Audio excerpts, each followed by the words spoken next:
You want to lose 10 pounds in 90 days? Well, we would say stop listening to this episode because that's not what we're going to talk about. But if you want a sustainable way to nourish your body through foods that bring results you want to see in the mirror, then keep listening. Like the sheeps on the beat, like the sheeps on the beat, like the sheeps on the beat,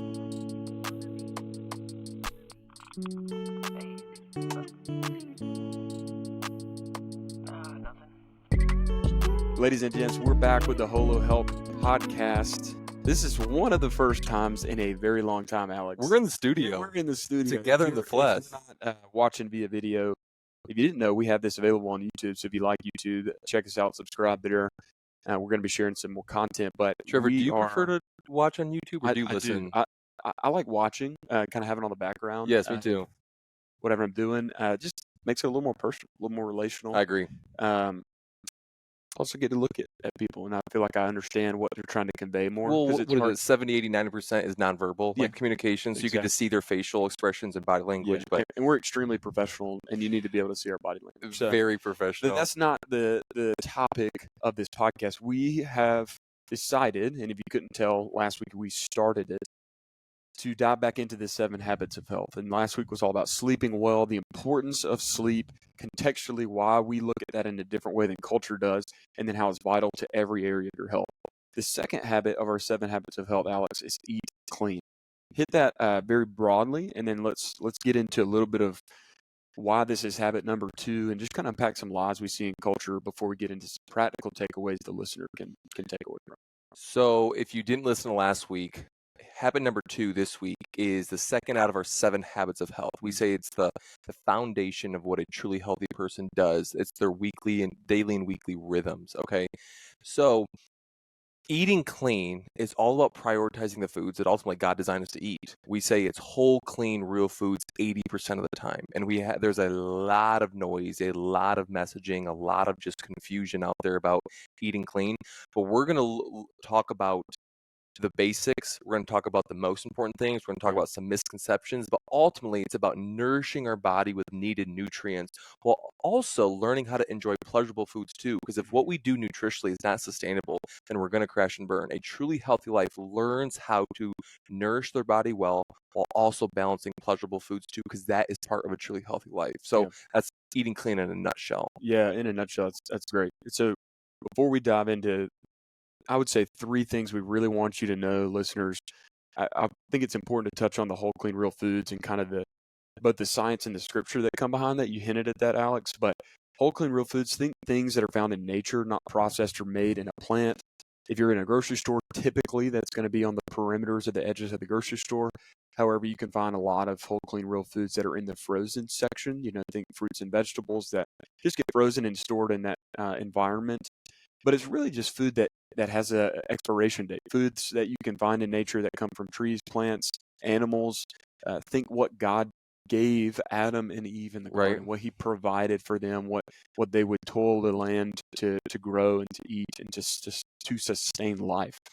Obviously, they didn't have Oreos and Publix cookie cake back in the garden or the early days of the earth, but we do now. And so, yes, we can recognize the scripture piece of it, but we also know scientifically that the whole, clean, real foods allow our bodies to operate as designed. It's so cool to see how science catches up to scripture. God gives us something to give us energy, vitality, and life to operate as our bodies are designed and created. And then all of a sudden, 2,500 years later, science catches up. Right. So that's what we want you to think about when we think of whole, clean, real foods. We just like to say it that way. Some people just say real foods or unprocessed or minimally processed foods. Those are a couple other, I would say nutrition jargon, if you will, that people use. Trevor, to piggyback off of that, where it's going to kind of lead us into this next point is I would really encourage you to stop saying healthy foods or unhealthy foods. Talk about the jargon.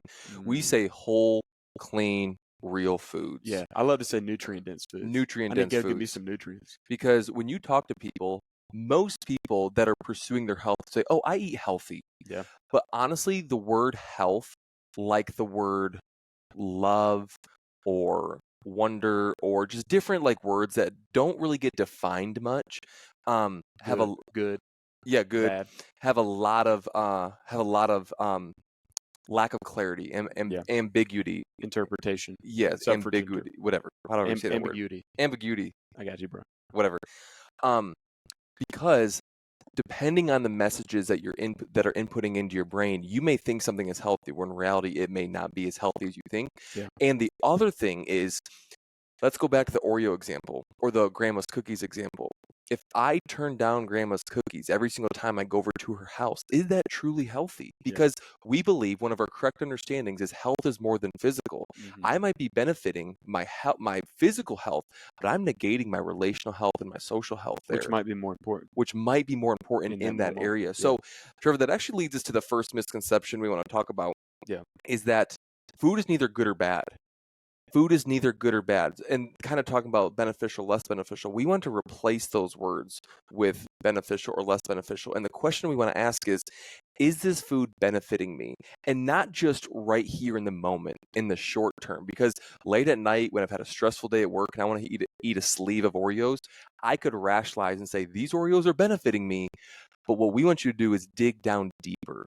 Dig down to the true motivation and the pursuit of becoming truly healthy, and think about the different areas, not just how you feel with high levels of stress, but what are my ultimate goals physically? What would this do to my relational needs with my marriage? Or honestly, am I using these sleeve of Oreos as a go-to, as a coping mechanism rather than I could be going to God? Not to say that there is guilt or shame for going to Oreos at a long day after a long day of work, but maybe deep down we're pursuing that from a place of I need security. Yeah. I need to feel good. I need an emotional coping mechanism, which in reality, that's the way God is designed to fill our soul. Mm-hmm. So food is not good or bad because a carrot could be good, an Oreo could be good, a carrot could be bad, depending on the situation. So we like to use beneficial or less beneficial. Yeah. I like to just think about it as a light switch that has a sliding option rather than a flick up or on or off. And so you're just looking at that saying like, hey, these are more nutrient dense or these are less nutrient dense or more beneficial or less beneficial. It really takes away a lot of the shame and guilt that gets brought Yes. into the equation when you Yeah. say good or bad. And I think this applies to more than just foods, but obviously this is a very poignant thing, and specifically we're talking about eating clean.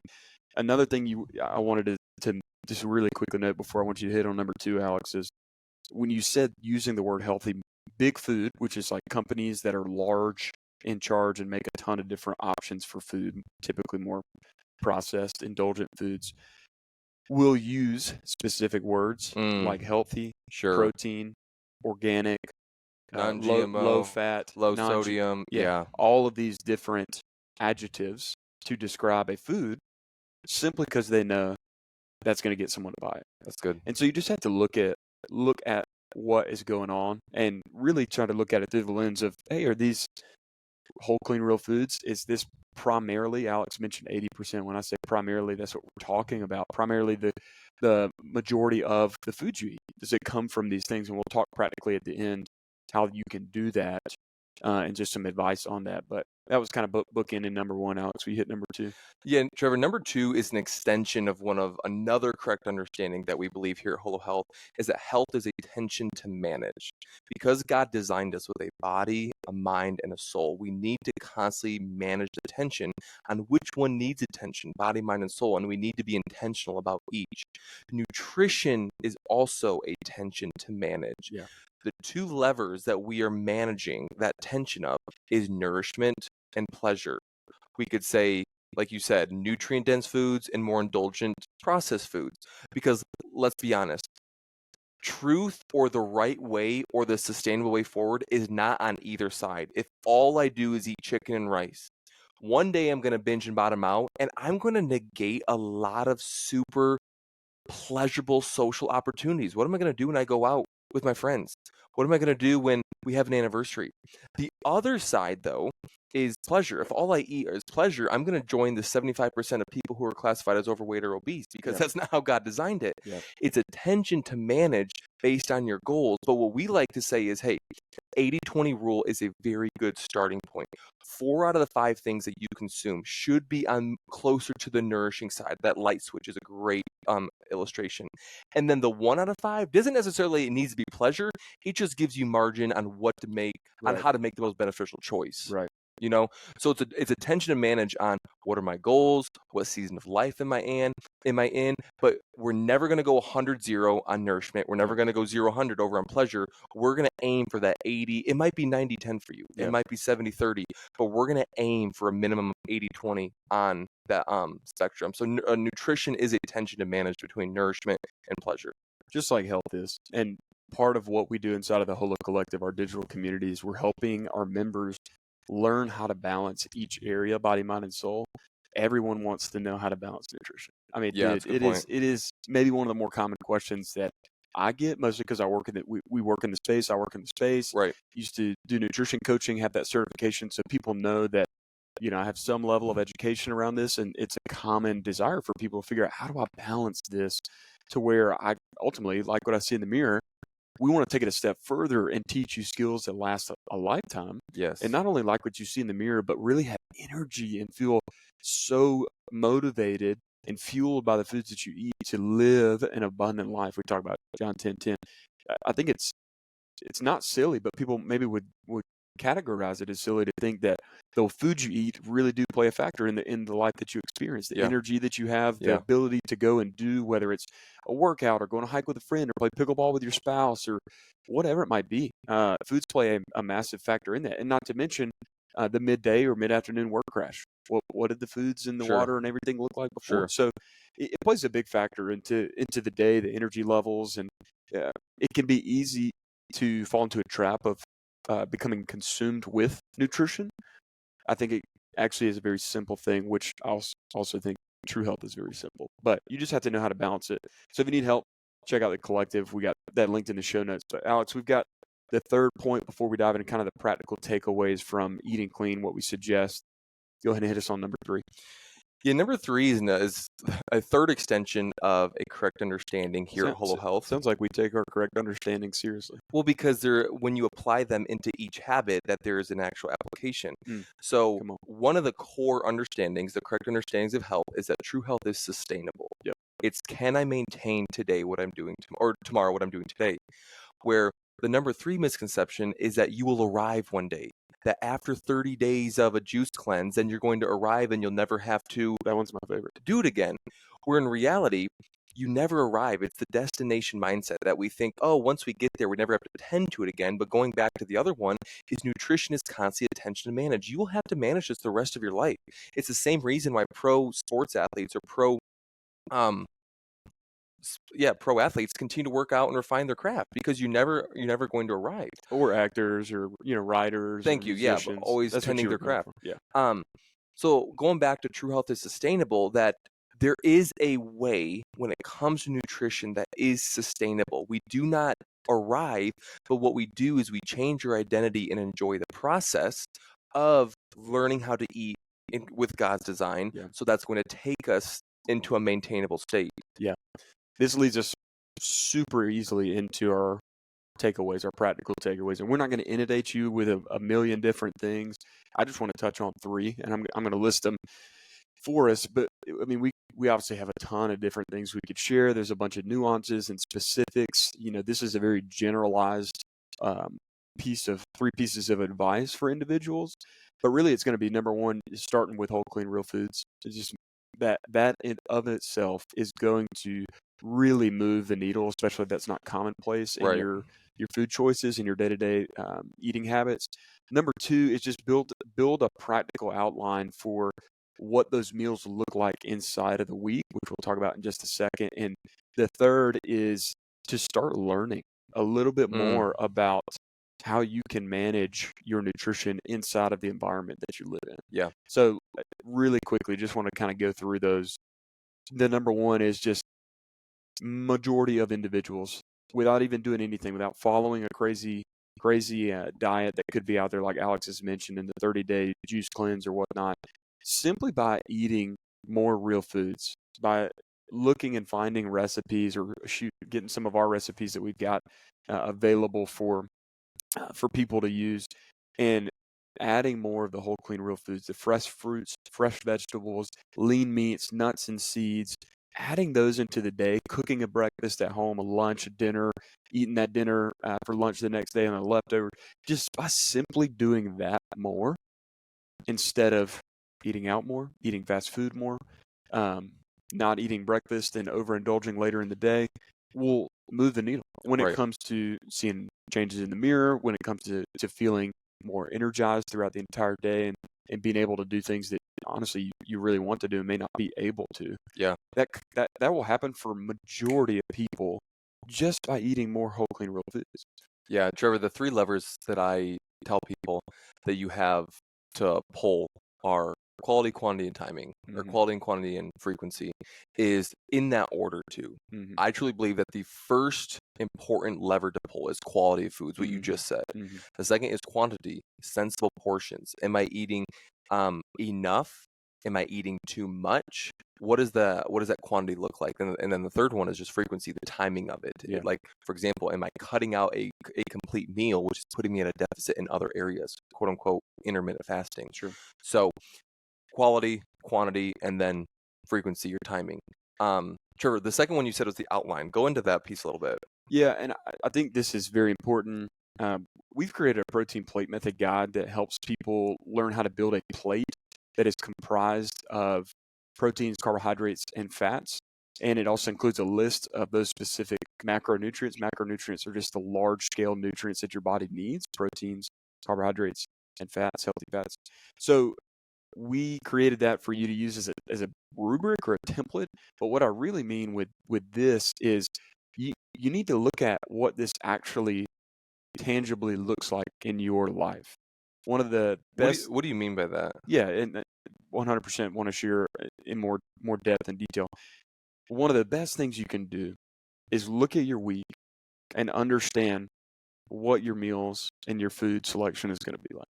If you go into the week, this applies to everything, but we're talking specifically about nutrition. If you go into the week aimlessly, with no plan, Right. with no preparation or forethought, then you're going to pick up fast food. You're going to eat more indulgent foods simply because you're not being proactive. True health, a truly healthy life is someone who is purposeful and intentional with their health. Yeah. And so when it comes to eating clean, that can be simply the night before looking at the next day and planning, or it could be on Sunday looking at the week ahead and planning.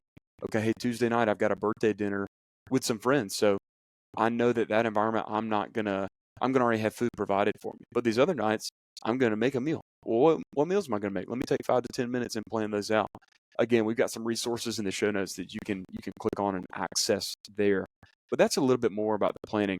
And to go into one more step and layer deeper with that is looking at setting some guardrails up on how many meals will come from the nourishment side Yeah. and how many meals will come from the more indulgent or pleasure Sure. foods side.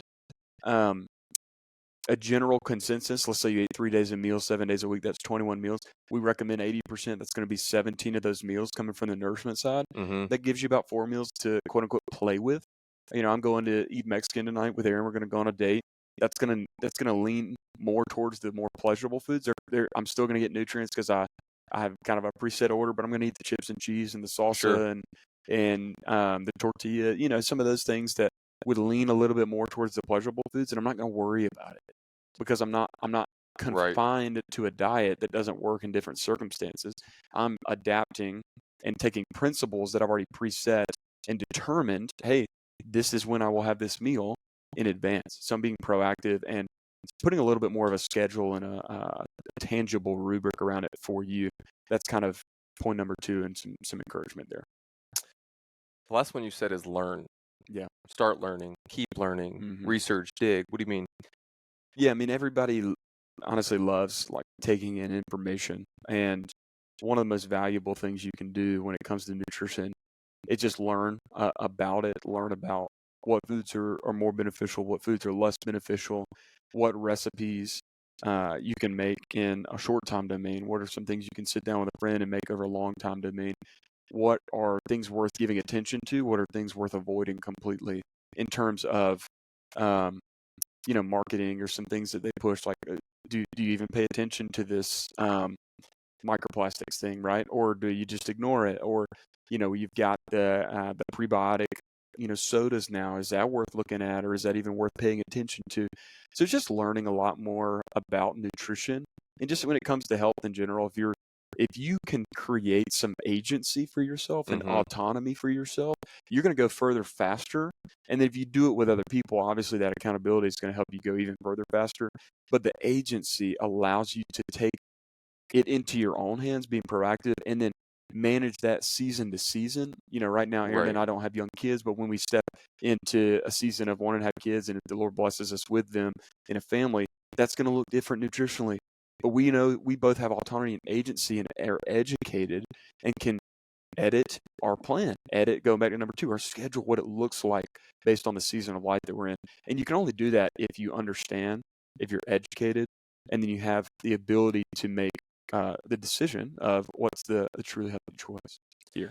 The flip side of that coin, Trevor, what I would say about learning, because yes, information is power. You will empower yourself to not depend on someone or something else, but to, like you said, have that agency to make the truly healthy choice. The flip side of that is not just choosing when to learn, but choosing what not to learn. It's choosing which inputs you allow into your brain and choosing which inputs that you're going to stop following. Yeah. Because I would argue that nutrition, out of any quote unquote health thing out there, is the noisiest and most confusing because there's so many different models. Everyone's different. People digest and ingest and do different things, and some things work for them. But when you learn, to your point, you will notice that there are core pillars to each approach. Yeah. Any reputable, smart, educated health person will agree on a few basics. Some people lean more towards animal versus plant. Some people lean more towards dairy and gluten-free, and some people say, oh, if you can tolerate it, great. Those aren't some of the pillars. Some of the pillars are whole, clean, real foods. Yeah. Getting enough protein in, having a balanced macronutrient approach, profile. Shopping on the perimeter, staying hydrated, limiting your caffeine intake, controlling caloric intake. Exactly, eating in sensible portions. Not recommending the elimination of foods. So when we talk about true health, we're talking about the pillars, the main needle movers, the biggest buckets, the things. So when it comes to nutrition, there's a lot of other top of the pyramid type topics to talk about. Supplements, Ozempic, timing of foods, all these different things. They'll move the needle some depending on who you are and what your goals are. But the biggest needle movers, I believe, quality, quantity, and timing. If you're not eating quality foods that God ultimately designed, then we're really wasting our time. You could go further faster. So just make sure that you control your inputs and your outputs. Yeah, we hope this was both educational and then applicational or applicable, to your life. If you got any questions, obviously reach out to us on social media. We'd be happy to help. And if you are a Christian who wants to build a healthy body, mind, and soul, which includes eating clean and understanding what that looks like, it's a huge part of it. We've actually got some weekly wins that we are doing with the Holo Collective coming up. The weekly wins are things that we focus on that come from our 7 Habits of Health that each of the members focus on each week, and their goals that we're setting out to win and to really move the needle forward each week. You're going to be focused on eating clean. And so if you want to do that with other people, if you want to have a resource, if you want to have a coach you can have access to and calls you can have access to, then join the Holo Collective. That's what we're doing. We're helping Christians to become healthy in every area, body, mind, and soul, and live a truly healthy life. And that is linked in the show notes. Other than that, Alex, what will you leave the listeners with? You're a legend. Peace. We'll see y'all.